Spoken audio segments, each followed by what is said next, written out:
오늘 말씀은 언약을 이루시기 위해서 오신 예수님이라는 말씀입니다. 여러분, 복음서 있잖아요. 사복음서.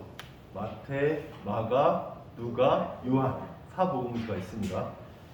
마태복음은 왕으로 오신 예수님에 대해서 기록해 놨어요. 왕으로 오신 예수님. 마가복음은 종으로 오신 예수님. 종으로 오신 예수님. 누가복음은 인간으로 오신 예수님, 사람으로 오신 예수님에 대해서 기록해 놨습니다. 그리고 요한복음은 하나님으로 오신 예수님을 기록해 놨어요. 이 주제가 각각 복음서마다 조금씩 다릅니다. 마태복음은 왕으로, 마가복음은 종으로, 누가복음은 사람으로, 요한복음은 하나님으로 오신 예수님에 대해서 주제를 기록해 놨습니다.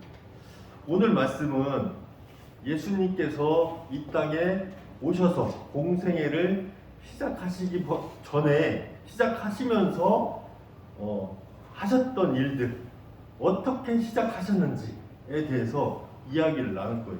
그리고 이 예수님을 이끌어 가셨던 분이 무엇인지, 예수님이 어떤 힘으로 인해서 이런 공생애를 시작하시고 공생애의 그 모든 일들을 하시고 십자가까지 가셨는지, 그거에 대해서 이야기를 나눌 겁니다. 요한이 여기서 요한은 세례 요한이 요단강 근처에서 이제 많은 사람들에게 세례를 주었습니다. 요단강은 여러분 지도 이제 보시면 여기가 갈릴리 바다고 이렇게 여기가 강이 하나 흘러요. 그러니까 요단강입니다. 요단강에서 세례 요한이 많은 사람들에게 회개의 세례를 주고 많은 사람들이 회개를 하고 하나님께 다시 돌아오는 역사가 일어났습니다. 누가복음 3장 21절에서 22절에 보면 백성이 다 세례를 받을세 예수도 세례를 받으시고 기도하실 때에 하늘이 열리며 성령이 비둘기 같은 형체로 그의 위에 강림하시더니 하늘로부터 소리가 나기를 너는 내 사랑하는 아들이라 내가 너를 기뻐하노라 하시니라. 예수님께서 세례를 받으실 때 비둘기처럼 성령이 임했답니다. 비둘기가 임한 건 아니에요. 비둘기처럼 비둘기 같은 모양으로 성령이 임했다는 말씀입니다. 여러분, 오늘 성령에 대해서 먼저 말씀을 나눌 건데, 예수님께서 이 땅에 오셔서 공생애를 시작하실 때 늘 성경에서는 이렇게 기록해요. 성령의 인도하심으로, 성령께서 이끌어 가심으로, 이렇게 시작합니다. 예수님께서도 하나님의 아들이신데 이 땅에 오셔서 시작하실 때 성령의 이끌림을 받아서 성령의 능력으로 일을 시작하셨어요. 성령은 하나님의 영입니다. 하나님의 영이 예수님에게 임한 거예요. 누가복음에는 아까 보셨죠? 누가복음은 성경에 사람으로 오신 예수님에 대해서 기록해놨습니다. 사람으로 오신, 그러니까 하나님으로 오신 그 예수님, 그리고 사람이신 예수님, 참 사람, 참 하나님이신 예수님을 우리가 인정해야 돼요. 참 하나님, 참 사람이에요. 온전히 신으로만 믿는 것이 아니고 온전히 그냥 저건 사람이야 라고 여기는 것이 아니라 참 하나님으로, 참 사람으로 인정해야 돼요. 우리는 그런 예수님을 믿고 있는 겁니다. 그래서 성령에 대해서 먼저 살짝 말씀을 나눌 건데, 고린도전서 12장 1절에서 11절까지 보시면 한번 우리 함께 읽어볼까요? 자, 11절까지 시작. 형제들아 신령한 것에 대하여 나는 너희가 알지 못하기를 원하지 아니하노니 너희도 알거니와 너희 이방인으로 있을 때에 말 못하는 우상에게 끄는 대로 끌려갔느니라. 그러므로 내가 너희에게 알리노니 하나님의 영으로 말하는 자는 누구든지 예수를 저주할 자라 하지 아니하고 또 성령으로 아니하고는 누구든지 예수를 주시라 할 수 없느니라. 은사는 여러 가지나 성령은 같고 직분은 여러 가지나 주는 같으며 또 사역은 여러 가지나 모든 것이 모든 사람 가운데서 이루시는 하나님은 같으니 각 사람에게 성령을 나타내심은 유익하게 하려 하심이라. 어떤 사람에게는 성령으로 말미암아 지혜의 말씀을, 어떤 사람에게는 같은 성령을 따라 지식의 말씀을, 다른 사람에게는 같은 성령으로 믿음을, 어떤 사람에게는 한 성령으로 병 고치는 은사를, 어떤 사람에게는 능력 행함을, 어떤 사람에게는 예언함을, 어떤 사람에게는 영들 분별함을, 다른 사람에게는 각종 방언 말함을, 어떤 사람에게는 방언을, 통역을 주시나니 이 모든 일은 같은 한 성령이 행하사 그의 뜻대로 각 사람에게 나누어 주시는 것입니다. 아멘. 성령장이 고린도전서 12장의 성령장인데 성령에 대해서 자세하게 기록해 놨습니다. 1절에 보면 신령한 것, 성령 신령한 것에 대해서는 너희가 알기를 원한다. 3절에 보면 성령은 하나님의 영으로 기록되어 있고, 그리고 그 하나님의 영으로 말미암지 않고서는 예수를 주님이라고 고백할 수 없답니다. 그러니까 제가 어릴 때 아직 예수님을 모를 때 성령께서 오시기 전에 교회는 다녔어요. 근데 내가 믿은 것이 뭔지 모르겠더라. 지금 생각해도 아무 의미 없이 성경도 모르고 뜻도 모르고 예수도 모르고 성령이 뭔지를 모르는 거예요. 그래서 그냥 댕기기만 해요. 다니기만 해. 교회를 그냥 놀러 다녀요. 친구 만나러 다니고 믿음도 없었고 그랬던 것이 성령께서 오시고 나니 성령께서 내 안에 어떤 경험을 통해서 딱 오셨는데, 그러고 나니 이제 하나님이 보이고 예수님이 보여요. 그것도 한 번에 딱 보이는 게 아니라 믿음은 바로 생기는데 과정이 10년 넘게 걸려요. 이 확신이라는 것들이, 믿음에 대한 확신이 오랜 동안 하나님께서 주시는 확신으로 믿음이 자라나고, 그리고 어떻게 주님의 길을 따라가야 되는지, 어떻게 해야 참 하나님 나라의 사람으로 살아가는 건지, 그거를 서서히 알게 해주시는데, 우리에게 과정이 있어요. 하나님께서 하나님을 알게 해주시는 과정이 있어요. 목적은 하나님의 나라예요. 하나님의 나라를 이루기 위해서 우리에게 순간순간 해주시는 과정이 있는데, 그것이 보통 고난을 통해서 하나님을 알게 해주십니다.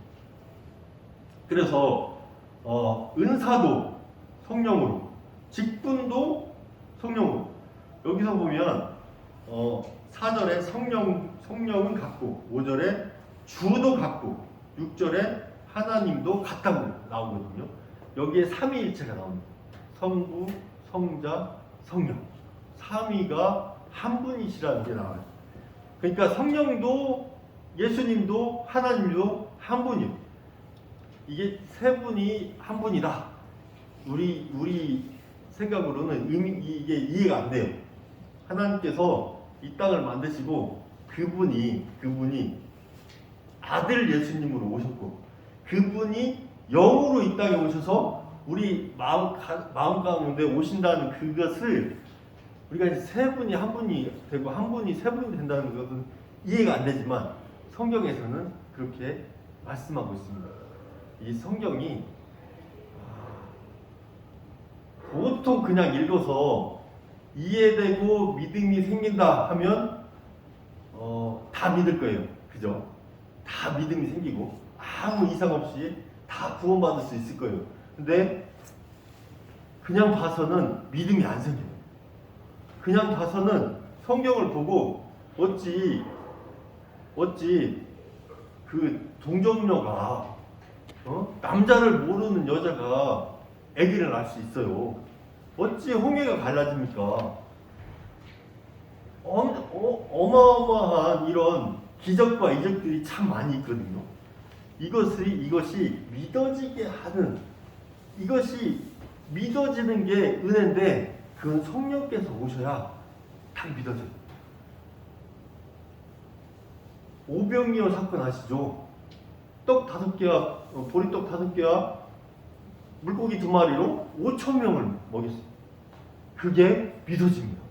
성령이 오셔야 믿어져요. 그전에는 근데 사람이 아무리 믿으려고 해도, 아무리 내가 거룩한 사람으로 변화돼서 내가 착하게 살아서 믿어보려고 해도 안 믿어져요. 이 믿음이라는 것은 그래서 하나님께서 주시는 선물이에요. 우리 자, 믿음장은 고린도전서 12장입니다. 나중에 한번 잘 읽어보시기 바랍니다. 누가복음에 보면 3장에 족보가 나와요. 족보. 예수님의 족보인데 하나님이 제일 끝에 나오고 예수님부터 시작하는 족보가 예수님부터 위로 올라가.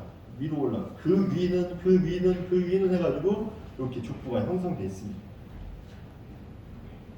그리고 예수님께서 시험을 받으시는데 광야에 가서 마귀에게 시험을 받아요. 이 세상을 다스리고 있는, 이 세상을 지배하고 있는 것은 마귀예요. 마귀.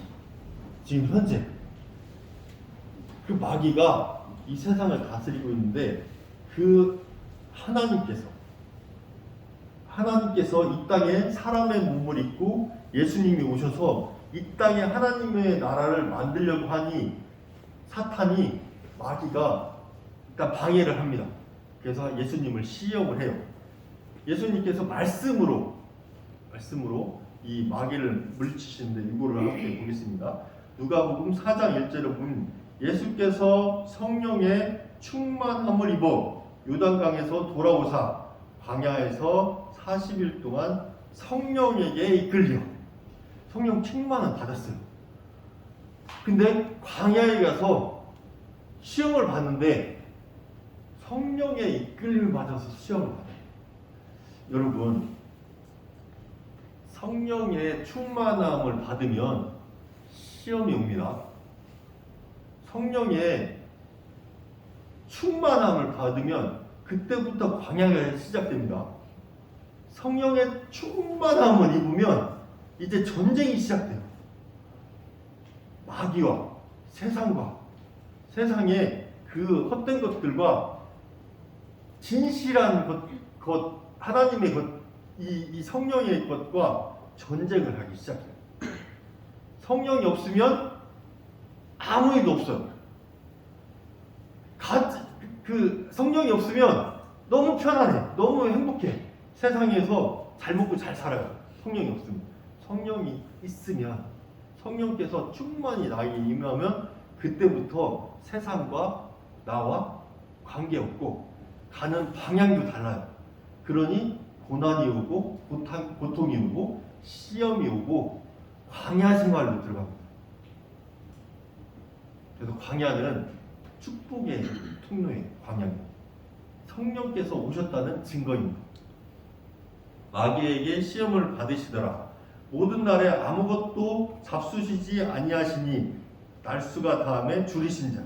40일 동안 광야에 계시는데 아무것도 드시지 않았어요. 배가 고프죠. 그때 마귀가 나타나서 이렇게 얘기합니다.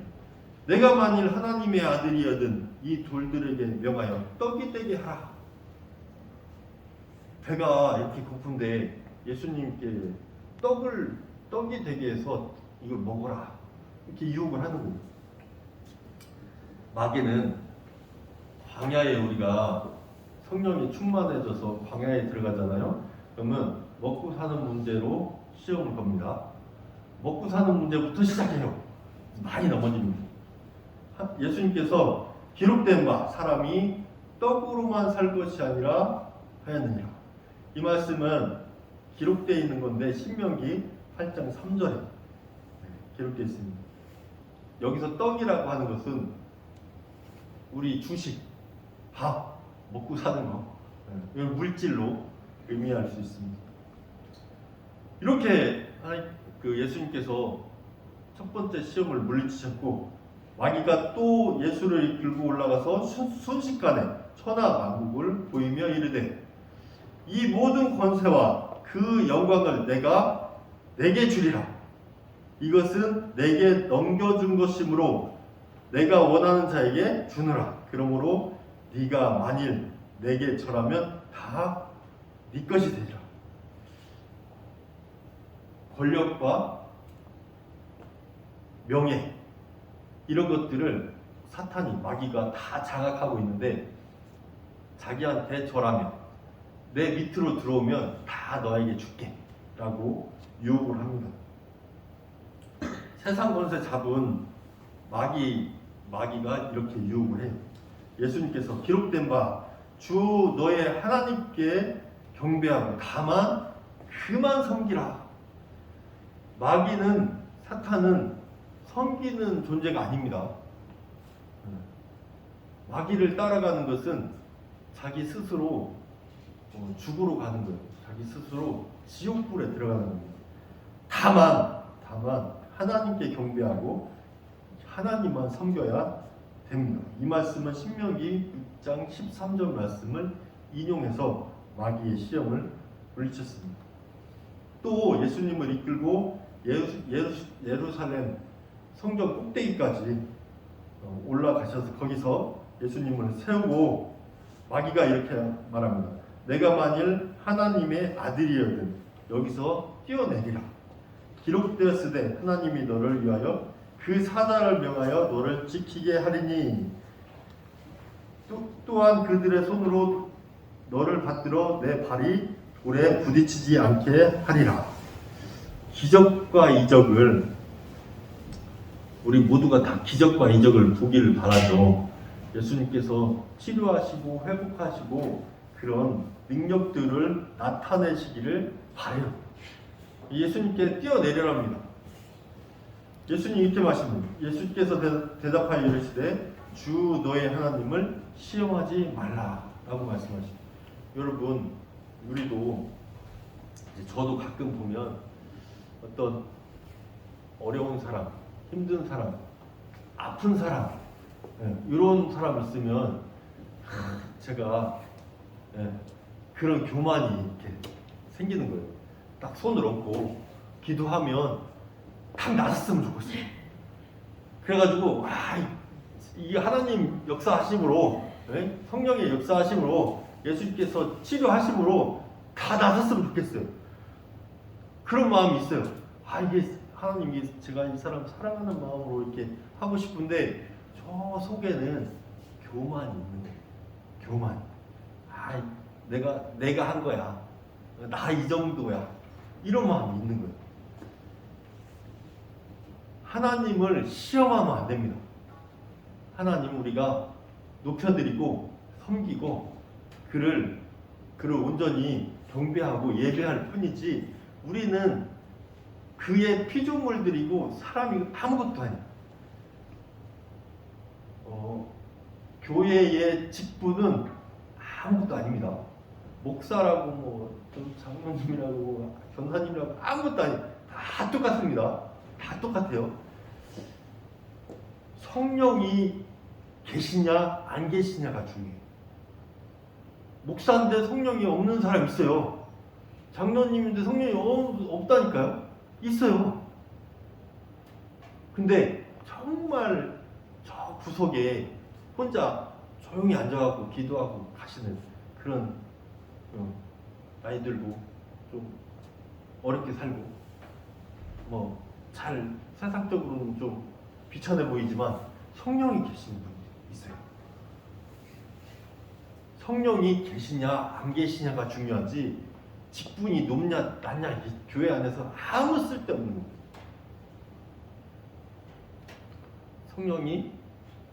성령이 중요하다. 마귀가 모든 시험을 다 한 후에 얼마 동안 떠나갔습니다. 14절 15절에 보면 예수께서 이제 그 금식하시고 40일 동안 그렇게 금식하시고 시험 끝나고 그리고 나서 예수께서 성령의 능력으로 갈릴리에 돌아가십니다. 그 소문이 사방에 퍼졌고 친히 여러 회당에서 가르치심에 무사람들의 칭송을 받습니다. 지금 이제 여기 갈릴리라는 동네가 나오죠. 예수님이 사셨던 동네인데요. 갈릴리가 요만큼 이렇게 큰 동네가 갈릴리예요. 여기가 다 이렇게 이 안에 고라신도 있고 가보나움도 있고 여기 가나도 있고 나사렛도 있고 이렇게 된 겁니다. 그러니까 갈릴리는 이제 우리로 말하면 보성군이라고 생각하시고 그리고 이제 가보나움, 가나 이런 데는 뭐 노동이나 뭐 이렇게 몇 단 있잖아요. 그렇게 생각하시면 갈릴리는 좀 큰 부분을 말합니다. 예수님께서 사역을 하셨는데 공생애 동안 하셨던 사역이 성경을 가르치시고 병자들을 고치시고 하나님 나라를 전파하신 것이 하나님께서 하셨던 큰 부분으로 나눈 사역의 세 가지입니다. 16절에 예수께서 그 자라나신 곳 나사렛에 이르사 안식일에 늘 하시던 대로 회당에 들어가사 성경을 읽으려고 서심해. 예수님은 랍비라고 불렸어요. 랍비는 선생님입니다. 선생님. 그 시대의 선생님입니다. 성경을 가르치시는 분. 그래서 회당에 가서 늘 안식일에 늘 성경을 가르치셨어요. 늘. 그래서 이날도 성경을 가르치시려고 회당에 섰습니다. 여기가 보통 이런 회당이 이렇게 생겼다고 합니다.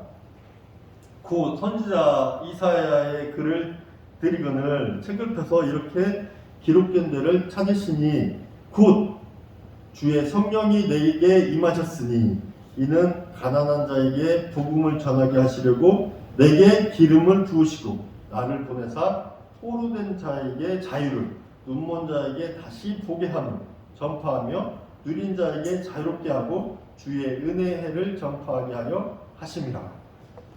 예수님께서 회당에 서셔가지고 이제 성령의 이끌림을 받아 회당에 서셔가지고 이제 내가 할 일을 그 회당에 모인 사람들한테 전파하는 거예요. 첫 번째로 가난한 자에게 복음을. 가난한 자에게 복음이 뭐겠어요? 물질이겠죠. 먹고 사는 거. 가난한 자에게 그게 복음이에요. 그리고 포로된 자에게는 필요한 게 뭐겠어요? 자유, 해방. 포로된 자. 여기서 포로됐다는 것은 세상에서 이 세상을 장악하고 있는 사탄 마귀에 의해서 다스림 받고 있는 모든 세상 사람들이 다 그 사탄의 마귀의 포로, 죄의 포로, 또 돈의 포로, 명예의 포로, 다 권력의 포로, 다 그렇게 노예로 포로로 살고 있어요. 거기서 자유케 해주시나요?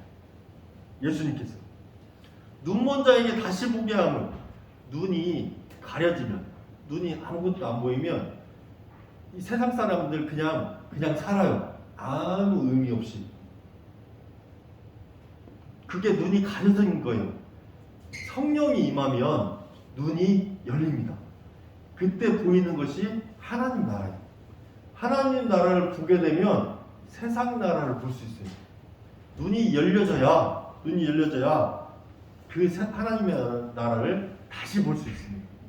그리고 눌린 자들, 사회적 약자들, 장애인들, 어떤 권력과 법에 의해서 눌려있는 자들을 자유롭게 하시려고 그리고 주의 은혜의 해. 여기서 해는 뭐 안 좋은 해가 아니라 그 은혜입니다. 은혜를 전파하게 하려 하십니다. 20절에 책을 덮어 그 맡은 자에게 주시고 앉으시니 회 땅에 있는 자들이 다 주목하여 보더라. 이에 예수께서 그들에게 말씀하시되 이 글이 오늘 너희 귀에 응하였느니라 하니라. 이 글이 오늘 너희 귀에 그대로 받아들여졌느니라. 이런 뜻이. 이게 예수님께서 성령께서 임하심으로 이때부터 공생애를 시작하시는데 이제 이 말씀이 너희들이 다 받아들일 때가 왔다는 거예요. 18절에 주의 성령이 내게 임하셨으니 이는 가난한 자에게 복음 전하게 하시도록 내게 기름을 부으시고 나를 보내사 포로된 자를 자유롭게 눈먼 자에게 다시 보게 함을 전파하며 느린 자를 자유롭게 하고 주의 은혜의 해를 전파하기 위해서 예수님께서 이제 이런 일을 하시겠다는 거예요. 성령이 충만하시면 우리가 광야로 이끌림을 받습니다. 어려움 당하고 고통스럽고 이제 정말 죽을 것 같이 힘들다. 그거는 하나님께서 광야로 이끌어 가시는 거예요. 훈련시키시는 겁니다. 그럴 때마다 감사해. 우리 뭐 죽겠다 원망하는데 물론 원망이 안 나올 수는 없습니다. 나는 왜 이렇습니까? 왜 도대체 하나님 믿는데 나는 왜 이 모양 이 꼴입니까? 이렇게 원망할 수 있으나 정말 그때가 지나잖아요. 그 과정이 지나면 그때 그 과정이 꼭 필요했구나 라는 걸 깨닫게 돼요. 성령이 충만해지면 마귀에게 시험을 받습니다. 세상에 그 어둡고 추하고 더러운 곳에서 이제 건진 받아서 하나님 나라에 살 길을 이제 작정하고 성령의 이끌림 받아 나왔는데 사탄이 가만히 있겠습니까? 반드시 세상 것으로 먹고 사는 것, 명예와 기적 이런 것들을 나타내 보이며 시험을 합니다. 거기서 이겨야 돼요. 이길 수 있는 것은 뭐냐면 말씀인데 결정적으로 나는 아무것도 할 수 없고 오직 성령님께서 일하십니다 라는 마음이 중요합니다. 나는 아무것도 할 수 없고 아무것도 못하고 성령님께서 하십니다. 이거 자기 부인 나를 부인하는 나는 없어지는 거예요. 그래야 성령께서 일하시고 나를 그 거룩한 곳으로 하나님 나라로 이끌어 가셔요. 여기서 세상 것 바라보고 돈 버는 것 조금 더 생각하고 또 세상의 명예, 권력 또 막 자기 드러나는 일들 이런 게 자꾸 나타나면 넘어질 수 있어요. 성령이 없으면 믿음이 생기지 않습니다. 성령이 없으면 하나님을 절대 기쁘시게 할 수 없어요. 성령은 우리에게 광야로 이끌어 가시고 고난 중에 살게 하시고 또 모든 것을 다 빼앗고 또 모든 것을 다 가져가시는 것 같지만 믿음으로 그것을 하나님께서 믿음으로 온전케 하기 위해서 우리에게 그런 고난을 주시는 거예요. 성령이 없으면 교회도 없습니다. 교회는 이런 건물이 아니에요. 부르심을 입은 자들의 모임이에요. 성령께서 내 안에 오셨다는 것은 하나님께서 나를 부르셨다는 거예요.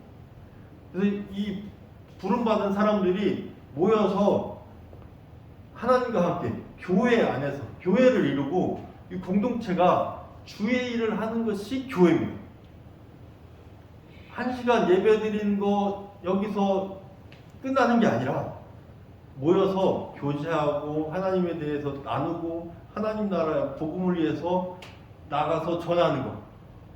이게 교회예요. 어려운 사람 찾아가고 힘든 사람 도와주고 죽어가는 사람들 위해서 기도해주고 아픈 사람 위해 기도하고 함께하고, 예, 죄인과 왕따들 그리고 사회적 약자들 같이 찾아가서 친구 돼주고 같이 밥 먹어주는, 그게 교회가 해야 될 일입니다. 그게 우리가 해야 될 일이에요. 그러기 위해서 예수님이 오셔서 공생애를 시작하시면서 그렇게 말씀하신 거예요. 우리는 예수님의 제자예요. 예수님 따라서 살아야 되는 제자.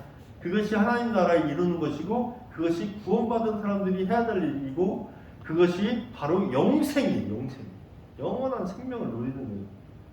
근데 안 하는 교회가 너무 많습니다. 안 하는 성도가 너무 많아요. 모르기도 하고 못하게도 하고 하려고 하면 굉장히 어렵습니다.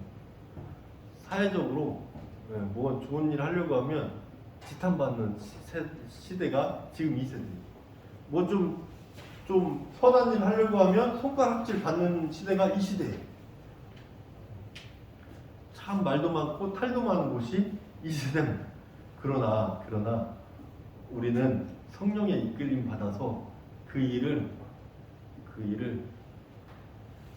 꾸준히 열심히 해야 됩니다. 로마서 8장 16절에 보면 성령이 친히 우리의 영과 더불어 우리가 하나님의 자녀인 것을 증언하시나니. 우리 안에 영이 있습니다. 우리 안에 영이 없으면 죽은 사람이에요. 영은 있어요. 영이. 하나님의 영이 내 안으로 오시는 건데, 이 영이 날 때부터 악한 영이에요. 죄의 영이, 원죄가 가득한, 도저히 어떻게 할 수 없는 그 악한 영인데, 성령께서 오셔야만 우리를 바꿔주세요. 거듭 다시 태어나게 해주시고, 그래서 우리가 하나님의 자녀인 것을 그 영이 증언하시는 거예요. 그 영이 없잖아요. 심판날에 하나님께서, 성경에 보면 심판이 반드시 있다고 했어요. 예수님께서 다시 오시는 날이 심판의 날이에요. 그때 여러분들 죄를 보겠습니까? 외모를 보겠습니까? 능력을 보겠습니까? 성격을 보겠습니까? 그것은 천국과 지옥을 나누는 게 아니에요. 그 안에 영이 있냐 없냐. 딱 보면 하나님께서 아시겠죠. 그 영이 있는지 없는지. 내 영이니까. 그 영이 그 안에 있으면 천국이에요.